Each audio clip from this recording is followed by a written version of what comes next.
আকাশবাণী কলকাতা। স্থানীয় সংবাদ পড়ছি ধৃতি সেন শর্মা। বিশেষ খবর। আরজিকর মেডিকেল কলেজ হাসপাতালে তরুণী পিজিটি চিকিৎসক ধর্ষণ ও হত্যা মামলায় দোষী সাব্যস্ত সিভিক ভলান্টিয়ার সঞ্জয় রায়কে আমৃত্যু কারাদণ্ড দেওয়া হয়েছে। পাশাপাশি নির্যাতিতার পরিবারকে 17 লক্ষ টাকা ক্ষতিপূরণ দিতে রাজ্য সরকারকে নির্দেশ। মুখ্যমন্ত্রী মমতা ব্যানার্জি এই রায়ে অসন্তোষ ব্যক্ত করেছেন। রাজ্যের বিরোধী দলগুলিও রায়ে অসন্তোষ প্রকাশ করেছে। দক্ষিণ 24 পরগনার বাসন্তীতে ট্র্যাক্টরের সাহায্যে লাঙল দেওয়ার সময় জমির নিচ থেকে এক নাবালিকার দেহ উদ্ধারের ঘটনায় চাঞ্চল্য ছড়িয়েছে।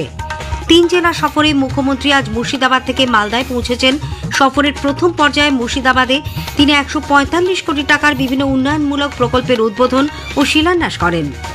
দেশের মজবুত অর্থনৈতিক ভবিষ্যতের ভিত্তি প্রস্তুত করতে কাঁচ শিল্প গুরুত্বপূর্ণ ভূমিকা নেবে বলে কেন্দ্রীয় বিজ্ঞান প্রযুক্তি ও ভূবিজ্ঞান মন্ত্রকের প্রতিমন্ত্রী জিতেন্দ্র সিং জানিয়েছেন।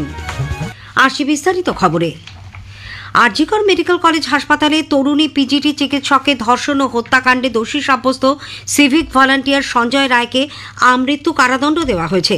তাকে আজ শিয়ালদা আদালতে তোলা হলে বিচারক অনির্বাণ দাস এই সাজা ঘোষণা করেন।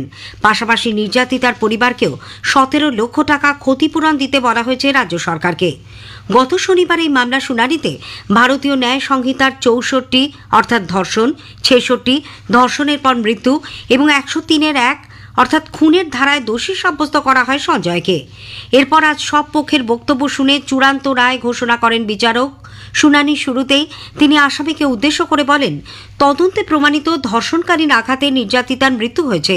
তার অন্য কোনো বক্তব্য আছে কিনা এবং সঞ্জয়ের পরিবার সম্পর্কেও জানতে চান বিচারক। জবাবে সঞ্জয় আবারও তাকে ফাঁসানো হয়েছে দাবি করে খুন ও ধর্ষণের ঘটনায় জড়িত নয় বলে পুনরায় অভিযোগ করে। এর আগে সিবিআইয়ের আইনজীবী আরজিকরের ঘটনাকে বিরলের মধ্যে বিরলতম আখ্যা দিয়ে সর্বোচ্চ শাস্তির দাবি জানালেও সঞ্জয়ের আইনজীবী সেই বক্তব্যের বিরোধিতা করেন। আরজিকর নিয়ে আদালতের আজকের রায়ে নির্যাতিতার পরিবার এবং সরকার ও বিরোধী পক্ষ উভয়েই হতাশা ব্যক্ত করেছে। ওই তরুণী চিকিৎসকের বাবা মা বলেছেন, মেয়ের নির্যাতন ও হত্যার ঘটনায় তারা কোনো রকম আর্থিক ক্ষতিপূরণ চান না বলে আদালতকে চেয়েছিলেন ন্যায় বিচার। মুখ্যমন্ত্রী মমতা ব্যানার্জি আরজিকর মামলার রায় নিয়ে অসন্তোষ প্রকাশ করেছেন। মালদায় সাংবাদিকদের প্রশ্নের উত্তরে তিনি বলেন, প্রথম থেকে অপরাধীদের ফাঁসির দাবি প্রশ্নের উত্তরে মমতা বলেন, প্রথম থেকেই তিনি অপরাধীর ফাঁসির দাবি জানিয়েছিলেন। অভিযুক্তের সর্বোচ্চ সাজা হলেই সন্তুষ্ট হতেন। সিবিআই তদন্ত নিয়ে কোনো মন্তব্য না করলেও কলকাতা পুলিশের হাতে তদন্তভার থাকলে এই মামলায় ফাঁসির সাজা হতো বলে মুখ্যমন্ত্রী মত প্রকাশ করেন। আমার রিয়াকশন ইজ ভেরি ক্লিয়ার। আমরা প্রথম দিন থেকে ফাঁসির দাবি করে আসছিলাম এবং আজকেও আমরা সেই দাবিতে অটুট আছি। আমরা 3টে কেসে 60 দিনের মধ্যে ফাঁসি অর্ডার করিয়ে দিয়েছি, কিন্তু আমি জানি না এটা একটা সিরিয়াস কেস। আমরা এটাই বলেছিলাম, আমাদের হাতে এই কেসটা থাকলে আমরা কিন্তু অনেক দিন আগে ফাঁসির অর্ডার করে দিতে পারতাম। ডিটেলসটা তো সিবিআই করছে এবং আমাদের হাত থেকে তো কেসটা ইচ্ছা করে কেড়ে নিয়ে চলে গেল। কারণ আমরা চাই বিচার হোক, এই নরক বিচারদের চরমতম শাস্তি হওয়া উচিত। এইমাত্র জানা গেল আরজিকর মামলায় নিম্ন আদালতের রায়কে চ্যালেঞ্জ করে হাইকোর্টে যাচ্ছে রাজ্য সরকার। মুখ্যমন্ত্রী মমতা ব্যানার্জি নিজের এক্স হ্যান্ডেলে কথা জানান। তিনি বলেছেন, আদালত নৃশংস এই ঘটনাকে বিরলের মধ্যে বিরলতম বলে চিহ্নিত না করায় তিনি বিস্মিত। রাজ্য সরকার মনে করে এটি বিরলতম অপরাধ এবং সেই জন্য দোষীর সর্বোচ্চ শাস্তি হওয়া প্রয়োজন। বিজেপিও আজকের রায়ে অসন্তোষ প্রকাশ করেছে। দলের নেতা শ্রমিক ভট্টাচার্য বলেছেন, শুধুমাত্র সঞ্জয় রায় নয়, এটি একটি প্রাতিষ্ঠানিক অপরাধ, তাই যাবজ্জীবন কারাদণ্ড দিয়ে জনরোষ কমানো যাবে না। দলের রাজ্য সভাপতি সুকান্ত মজুমদার স্বাস্থ্য ভবনের সামনে এক বিক্ষোভ সমাবেশে বলেন, আদালতের রায়ের সমালোচনা করার অধিকার তার নেই, তবে মানুষ এই রায়ে খুশি নয়। নির্যাতিতার পরিবারকে 17 লক্ষ টাকা ক্ষতিপূরণের যে নির্দেশ দেওয়া হয়েছে তাতে ওই চিকিৎসকের জীবন ও সম্মান ফিরিয়ে আনা যাবে কিনা সেই প্রশ্নও তোলেন তিনি। বিরোধী দলনেতা শুভেন্দু অধিকারী তার প্রতিক্রিয়ায় বলেছেন, আরো অনেকে যুক্ত থাকার সম্ভাবনা সিবিআই ওপেন রেখেছে চার্জশিটে। বিচারপতির হাতে যে ক্ষমতা ছিল, তাকে মৃত্যুদণ্ড দিতে পারতেন অথবা যাবজ্জীবন। তিনি যাবজ্জীবন কারাদণ্ড দিয়েছেন, সেটা তার এখতিয়ার, আমি সেটা নিয়ে প্রশ্ন করছি না। সমাজ, জনগণ, পরিবার কেউ এই রায়ে খুশি নয়, আমি ব্যক্তিগতভাবে খুশি নয়। প্রবীণ কংগ্রেস নেতা অধীর রঞ্জন চৌধুরী বলেছেন, আরজিকরের এই মামলায় যা প্রত্যাশা করা হয়েছিল সেরকম কিছুই হলো না। তার মতে এর পেছনে আরো অনেকে জড়িত। বিচারক ঠিক করবে যে এটা বিরলতম অপরাধ কিনা। তার উপরে নির্ভর করে বিচারক তার রায় দেয়। বিচারকের মনে হয়েছে মৃত্যুদণ্ড দরকার নেই, তাই যাবজ্জীবন দিয়েছে।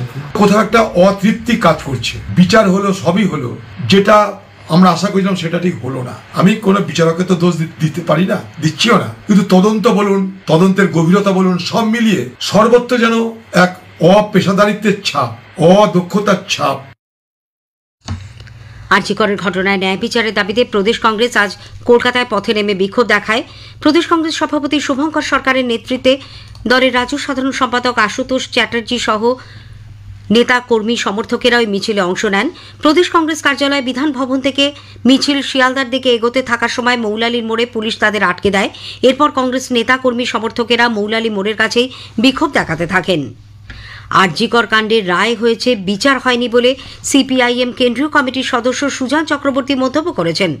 রাজ্যের মুখ্যমন্ত্রীর কথা মতোই সব হয়েছে বলেও তাঁর দাবি। উনি বলছেন আমার হাতে থাকলে বিচারটা করিয়ে দিতাম, ফাঁসিটা করিয়ে দিতাম। উনিই করে দিতেন, উনি বিচারক, উনি বিচার ব্যবস্থা কি করবে তার বন্দোবস্ত করে দিতেন। 100% সংবিধান বিরোধী মনোভাব কখনো চলে? এদিকে আরজি কর কাণ্ড নিয়ে ওয়েস্ট বেঙ্গল জুনিয়র ডক্টরস ফ্রন্টের আন্দোলনকারী আশফাকুল্লাহ নাইয়া জানিয়েছেন, নৃশংস এই ঘটনার বিরুদ্ধে আদালত যে রায় দিয়েছে তা হাস্যকর। মামলায় যে ফাঁকফোকর রয়ে গেছে তা নিয়ে উচ্চতর আদালতে যাওয়া হবে। একজন শিক্ষিত ফাইটার মহিলাকে এভাবে রেপ মার্ডার করে মারা হলো, সেখানে একজনের যাবজ্জীবন জেল আমাদের কাছে একটু হাস্যকর লাগছে। বিচার ব্যবস্থার প্রতি পূর্ণাঙ্গ সম্মান রেখে আমরা বলছি যে যা যা ফাঁকফোকর আছে সেই জায়গা নিয়ে উচ্চতর কোর্টে গিয়ে আমরা মামলা করব। জাতীয় মহিলা কমিশনের প্রাক্তন চেয়ারপারসন রেখা শর্মা বলেছেন, এই রায় দুর্ভাগ্যজনক। তদন্তের ত্রুটির কারণে মৃত্যুদণ্ড হয়নি বলেও মন্তব্য করেন তিনি। কোচবিহারের মাথাভাঙ্গা মহকুমা আদালতে আজ আরও একটি ধর্ষণের মামলার রায় ঘোষণা করা হয়। মাথাভাঙ্গার অতিরিক্ত জেলা ও দায়রা আদালতের বিচারক রাজেশ তামাং এই ঘটনায় অভিযুক্তের 10 বছরের জেল এবং 10,000 টাকা জরিমানা ধার্য করেছেন। উল্লেখ্য, 2021 সালে মাথাভাঙ্গা 1 নম্বর ব্লকের শিকারপুর এলাকায় এক নাবালিকা তার বানানো জামা ঠিক আছে কিনা পরে দেখতে গেলে দোকান মালিক তাকে ধর্ষণ করে বলে অভিযোগ। ঘটনার পর অভিযুক্তকে গ্রেপ্তার করে পুলিশ। অবশেষে আজ রায় ঘোষণা করা হলো। দক্ষিণ 24 পরগনার বাসন্তীর উত্তর চুনাখালী গ্রামে চাষের জন্য ট্র্যাক্টরের সাহায্যে লাঙল দেওয়ার সময় জমির নিচ থেকে এক নাবালিকার দেহ উদ্ধারের ঘটনায় চাঞ্চল্য ছড়িয়েছে। জানা গেছে, স্থানীয় রামকৃষ্ণ মিশনের 8ম শ্রেণীর ওই ছাত্রী কয়েকদিন ধরে নিখোঁজ ছিল। পুলিশের কাছে অভিযোগও দায়ের করা হয়। আজ তার দেহ উদ্ধার হওয়ায় কান্নায় ভেঙে পড়ে পরিবার। ধর্ষণের পর তাকে খুন করে সেখানে পুঁতে রাখা হয়েছিল বলে পরিবারের অভিযোগ। উত্তর দিনাজপুরের গোয়ালপুকুরে পুলিশের গুলিতে বন্দী মৃত্যুর ঘটনায় কলকাতা হাইকোর্টে মামলা করা হয়েছে। প্রধান বিচারপতি টি.এস. শিবজ্ঞানম আজ এই মামলা দায়ের করার অনুমতি দেন। এই সপ্তাহেই প্রধান বিচারপতি শিবজ্ঞানম ও বিচারপতি হিরণময় ভট্টাচার্যের ডিভিশন বেঞ্চে এই মামলার শুনানির সম্ভাবনা। উল্লেখ্য, গোয়ালপুকুরে পুলিশকে লক্ষ্য করে গুলি ছুঁড়ে পালিয়ে যায় দুষ্কৃতীরা। তারপর মূল অভিযুক্ত সাজ্জাক আলম পুলিশের গুলিতে নিহত হয়। তার মাথার দাম ধরা হয়েছিল 2 লক্ষ টাকা। স্থানীয় সংবাদ শুনছেন আকাশবাণী কলকাতা কেন্দ্র থেকে। 3 জেলা সফরে মুখ্যমন্ত্রী মমতা ব্যানার্জি এখন মালদায়। মুর্শিদাবাদ থেকে সেখানে পৌঁছে তিনি দুষ্কৃতী আক্রমণে নিহত তৃণমূল কংগ্রেস কাউন্সিলর দুলাল ওরফে বাবলা সরকারের বাড়িতে যান। কথা বলেন তার স্ত্রী চৈতালির সঙ্গে। পরে সাংবাদিকদের মুখ্যমন্ত্রী বলেন, এই খুনের ঘটনায় পুলিশ দ্রুত ব্যবস্থা নেবে। এই নিয়ে রাজ্য পুলিশের ডিজির সঙ্গেও তার কথা হয়েছে। যেই জড়িত থাকুক না কেন তাকে রেয়াত করা হবে না। যে যত বড়ই হোক না কেন প্রয়োজনীয় ব্যবস্থা, স্ট্রং অ্যাকশন, স্ট্রিনজেন্ট অ্যাকশন নেওয়া হবে। বাবলা আমার চিরকালে পরিচিত এবং ও আমাদের একজন নিরলস কর্মী ছিল এবং এলাকায় মানুষের কাছেও পপুলার ছিল। কিন্তু মালদার রাজনীতি আমি একটা বুঝি না, দুর্ভাগ্য এটা। এর মধ্যে কি রহস্য আছে, রহস্যটা তো আমি জানি। এই খেলা চললে এটা তো আলটিমেটলি মানুষের পক্ষে খারাপ হবে। এর আগে সফরের প্রথম পর্যায়ে মুখ্যমন্ত্রী মুর্শিদাবাদের লালবাগে 145 কোটি টাকার বিভিন্ন উন্নয়নমূলক প্রকল্পের উদ্বোধন ও শিলান্যাস করেন। জেলায় গঙ্গা ভাঙন নিয়ে কেন্দ্রের ভূমিকার সমালোচনার পাশাপাশি ওবিসি সংরক্ষণ বিল নিয়েও অসন্তোষ প্রকাশ করেন তিনি।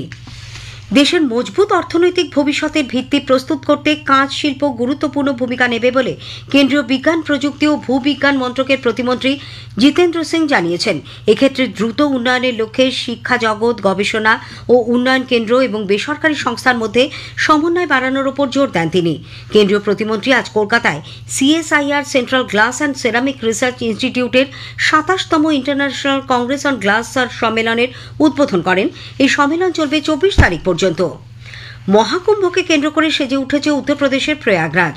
ত্রিবেণী সঙ্গমের সঙ্গে সংযোগকারী এলাহাবাদ বিমানবন্দর, বিভিন্ন রেল স্টেশন, সড়ক পথকে হোর্ডিং ব্যানার দিয়ে সাজিয়ে তোলা হয়েছে। প্রয়াগরাজ থেকে আমাদের প্রতিনিধির একটি প্রতিবেদন। প্রয়াগরাজকে কেন্দ্র করে প্রয়াগরাজ জংশন, জুসি বা প্রয়াগরাজ রামবাগ স্টেশনগুলিতে যথেষ্ট ভিড় লক্ষ্য করা যাচ্ছে। গতকাল মেলা প্রাঙ্গণে অগ্নিকাণ্ডের ঘটনার পরে প্রশাসনের নজরদারি আরও বেড়েছে। অগ্নি সুরক্ষা নিয়ে সতর্কতায় বিজ্ঞপ্তি জারি করেছে উত্তর। খবর দেওয়ার কথা বলা হয়েছে। উত্তরপ্রদেশের প্রয়াগরাজের ত্রিবেণী সঙ্গম থেকে সুমন দে, আকাশবাণী সংবাদ। পার্কসার্কাস স্টেশন সংলগ্ন একটি কারখানায় আজ বিকেলে আগুন লাগে। দমকলের 14টা গাড়ি কয়েকটি ঘণ্টার চেষ্টায় আগুন নিয়ন্ত্রণে আনে। হতাহত হয়নি। ঘটনাস্থলে মেয়র ফিরহাদ হাকিম যান।